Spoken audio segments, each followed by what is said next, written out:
you guys, it's Rachel here with Senza Tempo Cane Corso with your puppy update. They are just getting huge, y'all. These are big old babies. Oh, what's the matter? What's the matter? Hey, let me see you. Let me see you. Let me get you. Let me pick you up. Oh, I gotcha. I gotcha. Let me see the face.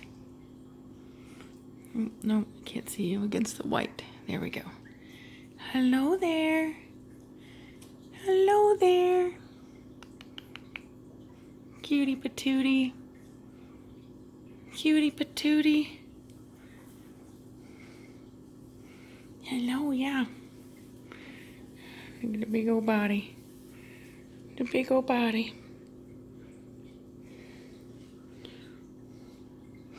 Cutie.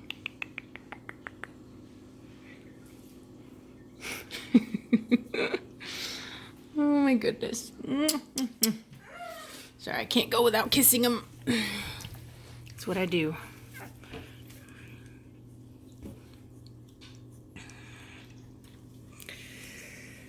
So let's see what we got.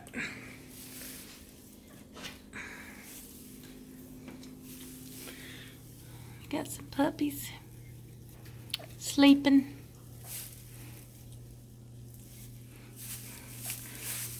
What are you doing over here? What are you doing over here, What are you up to? Look at that face. Look at that face. You do scratches? Oh, do scratches? Look at that face over there. Look at that face over there. Hey there, and you. And you. And you. Did you cutie? Are you chewing on somebody? Are you chewing on somebody's face? Just finally starting to wake up and play a little bit. Yeah. He's like, I'm just gonna chew on my brother's ear. Who else is in here hidden? Who's hiding away in here? Got anybody hiding?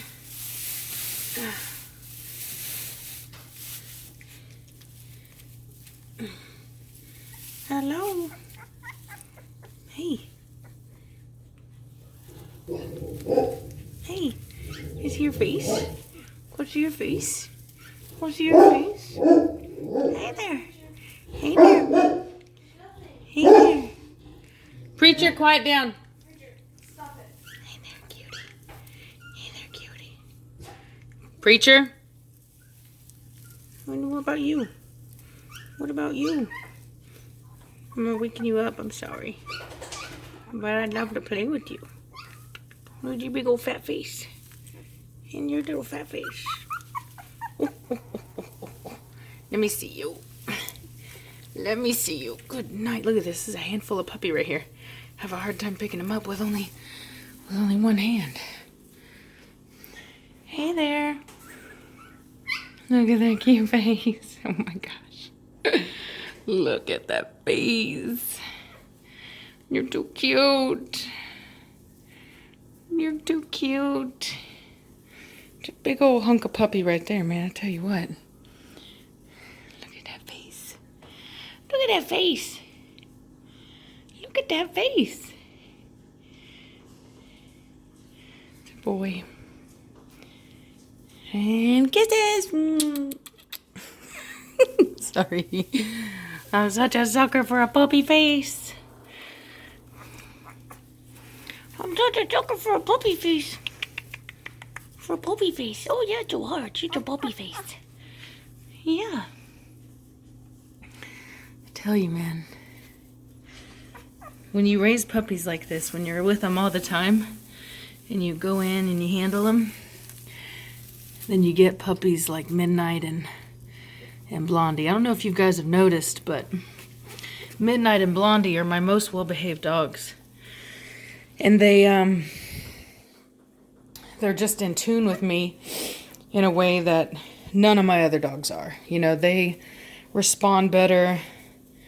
They're just part of the family in a way that can only be done when you raise them like this inside. And the way that when I do those little kisses, they're smelling my breath, they're smelling me, and they're getting to know me the same way that they know their mother, except for the fact that I'm much more loving than their mother is.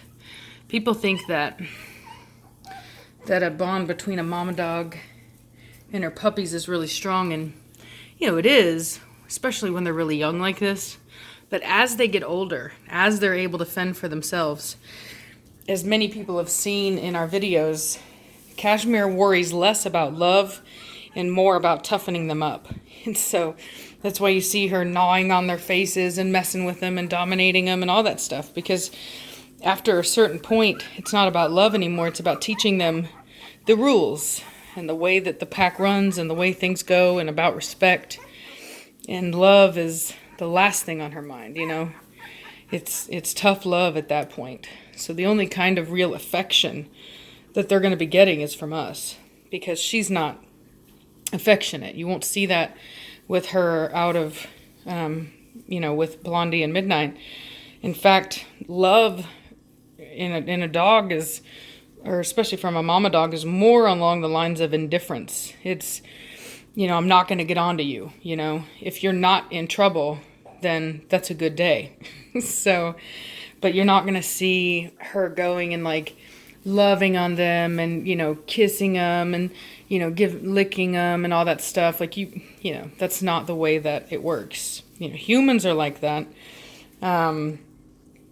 But most animals in the world, they're just not. I think that most animals know that what makes an animal survive in the world is being tough, is being able to handle everything that the world has to throw at you. And so it's preparing your baby for life. If you've, the best mothers that I have found in nature, to be perfectly honest with you, are jaguar mothers, leopard and jaguar mothers, because they do it on their own. They are the single mothers of nature. And, they're very loving early on. They're very cuddly. They'll play with their babies. But, as they grow, they want them to be killers. They want them to be lethal. And so you'll see them bring an injured animal, have them learn how to kill it. And the jaguar babies spend a lot of time on their own, so they will also kill on their own. And a jaguar mother knows that her time is done when the jaguar baby is old enough to kill prey on its own, and even to defend that prey against its mother, right? So the mother will come and bring food and will share, but the offspring will not. The offspring will take the food and guard it. And that's how the mother jaguar knows that she's done. When that baby is able to support itself, and in a way, it kind of breaks that. There's this one in particular documentary that I am remembering, where she, the jaguar had killed some food. The baby jaguar had killed some food, and at this point, she's really an adolescent, not so much a baby. And the mom jaguar comes, and the adolescent jaguar attacks the mother. It might have even been a leopard now that I think about it, but I want to, yeah, you know what? It was a leopard. It was definitely a leopard, not a jaguar. But anyway, she got in a fight with her mom. And at that point, her mom knew, okay, well, that's it. You fight with me, and that's it. I'm not going to help you anymore if you're tough enough to try to take me on. And, and she got, sure enough, she got shoved out. And then she goes, and you see the mom making her calls for breeding, because now she's back in season again. And she's still got this adolescent cub kind of hanging around, because even though she defended her food, she didn't really know what that meant. She didn't realize the choice that she was making at the time. And then she has a hard time with realizing that her mom has moved on, you know, and now has this new young cub and is very protective over it and will hurt her last year's cub if it tries to get near her new cub. And that's nature for you. And Cashmere, let me tell you something. She's the same exact way. When Midnight or Blondie come over here to try to mess with these puppies, Cashmere has zero love for them. Zero. It's not like she's patient and she like lets them look and smell because that would be so cute. No, she growls, and if they stick their head over, she tries to take their muzzle off. She'll literally try to bite them. There is no, you know, it's just not the way nature works, unfortunately. So I hope that I can kind of show you guys that through the process. I've had some people be like, well, you know, how does she handle, you know, you taking away her babies and blah, blah, blah. And it's like, she doesn't care. She literally does not care. And that's the way it should be, because even in a wolf pack, people think that like wolves just stay with their mothers forever. And that's not true. They oftentimes take off, you know. They stay for a while, and then when their hormones get you know, high enough, they go off and they want to start their own packs. Not to mention that there's so much warfare among packs of wolves that a pack will rarely stay together for a very long time. You know, it does happen, but it's not very common. And that's a good thing, obviously, because there needs to be genetic diversity. So that means that there needs to be other animals out there trying to start their own packs and stuff like that. And so, you know, there's nothing good comes from having a child that won't grow up and do their own thing. You know, it just isn't. You know, humans are one of the few animals whose offspring fail to take off and be adults. And it's because there are mothers that are selfish, and they take the mothering aspect of it, and they won't release their kids. You know, like a good mother knows when to push their kid out of the nest. Even if it hurts them, they know it's in the child's best interest. And at that point, they're obviously no longer a child. But, you know, you got to go out there and you got to live life. And you got to do what you got to do.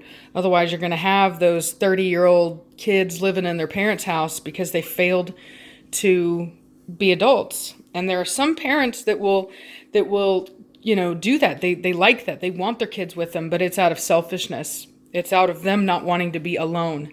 And that's a really messed up thing to do. If you love your kids, you will teach them what they need to know and then let them go off and be adults. And if they won't do it on their own, then you give them a push. But that's the way that it works. That's the way it should be. And if you're sitting there and you're keeping your kids around just because you're lonely, maybe you need to rethink what parenting actually is. Because parenting is preparing your offspring to be responsible adults and to be able to sustain the species by going out and reproducing and producing good offspring that are also able to do the same thing. So we're not going to do that with a bunch of people living in, you know, a bunch of grown kids living in your house, living off you, you know. So that's not love. You know, we could all learn something by watching some nature documentaries and seeing how mothers do it out there. Because the idea is to raise adequate offspring that are capable of surviving in the wild, whether it be the wilds of our cities or the wilds of a jungle for, you know, a leopard or a jaguar. We need to be preparing our offspring for life out there. So that's what Cashmere does. She raises them until the point that they start, you know, being them own selves. So they start running around and trying to dominate each other. And then she teaches them manners and the way to act as a member of the pack. And then after that, she leaves them alone, just like she does with Midnight and Blondie. And if they make a mistake, she reprimands them for it. But other than that, she's not going to sit there and coddle them and, you know, give them extra attention. She just doesn't do that. So, you know, that's just how they are. So anyway, here's your little update, your little lecture for the day. So, hope you guys are having a good day, and you made it. It's Tuesday. It's no longer Monday. That's a positive, right? So anyway, I will end this now, and I'll talk at you later, okay? Bye! Cashmere, do you want to say bye? Cashmere, say bye! Cashmere, Say bye. Yeah, she's like, whatever, woman. I'm sleepy. Anyway, I'll talk to y'all later. Bye.